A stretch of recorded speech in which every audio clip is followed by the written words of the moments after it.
Hello అండి, అమ్మ traditional కిచెన్కి స్వాగతం. మరి ఈరోజు నేను ఎగ్ కర్రీ దాబా స్టైల్లో చేసి చూపిస్తాను. చాలా బాగుంటుంది. వీడియో చివరి వరకు స్కిప్ చేయకుండా చూడండి. ముందైతే 5 గుడ్లు తీసుకొని ఉడకబెట్టి పక్కన పెట్టేసుకుందాం.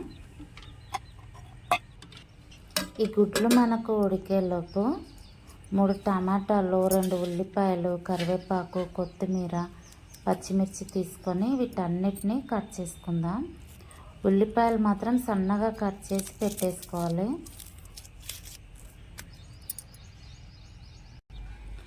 ఇలా కట్ చేసి పెట్టుకున్నాం కదా, ఇప్పుడు టమాటా ముక్కలు మాత్రం మిక్సీ పట్టేసుకొని మెత్తగా గ్రైండ్ చేసుకోవాలి.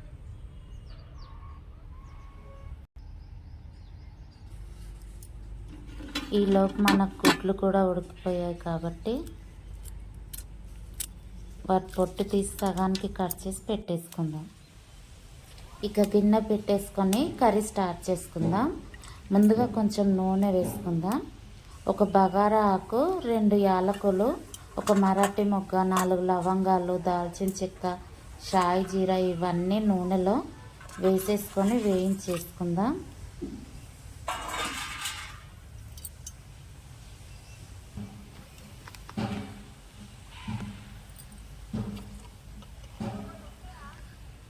ఇవి వేగుతూ ఉండగానే ఉల్లిపాయలు కూడా వేసేసుకొని వేయించుకుందాం.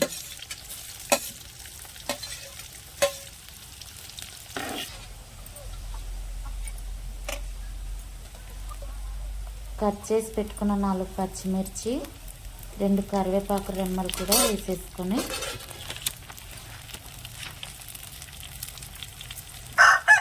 ½ టీ స్పూన్ పసుపు, 1 స్పూన్ ధనియాల పొడి, 1 స్పూన్ జీలకర్ర పొడి, ఫ్రెష్గా దంచి పెట్టుకున్న అల్లం వెల్లుల్లి పేస్ట్ కూడా వేసుకొని మొత్తం ఈ మసాలాలన్నీ కలిపేసుకొని నూనెలో కొద్దిసేపు వేగనివ్వండి.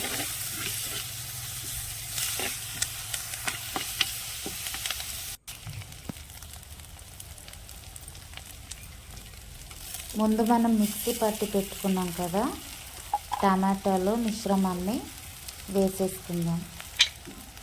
దీంతో పాటు 1 స్పూన్ కారం, రుచికి సరిపడంత ఉప్పు వేసేసుకొని టమాటాలు పచ్చివాసన పోయేలాగా కొద్దిసేపు ఉడికించుకుందాం.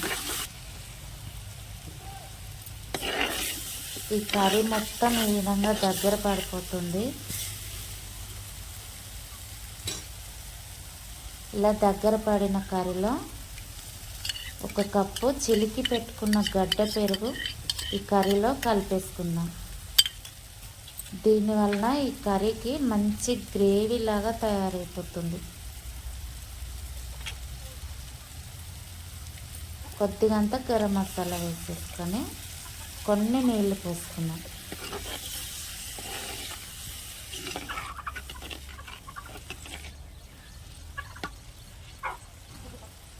ఇదంతా కలిపేసుకొని చివరగా సగానికి కట్ చేసి పెట్టుకున్నాం కదా ఆ గుడ్లు ఏవైతే ఉన్నాయో ఇందులో వేసేసుకొని కొత్తిమీర పైన చల్లేసుకుందాం.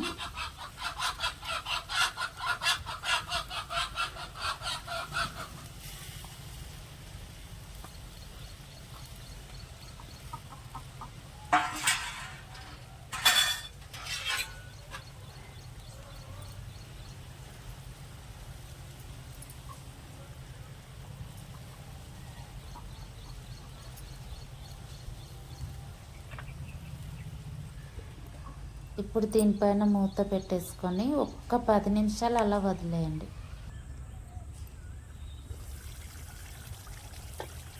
చివరిగా మన dhaba style egg curry ready అయిపోయింది. ఇక టేస్ట్ చేయడమే లేట్. మీరు కూడా ఈ కర్రీని ట్రై చేసి ఎలా కుదిరిందో కమెంట్ చేయండి. అలాగే నా ఛానల్ని సబ్స్క్రైబ్ చేసుకోండి.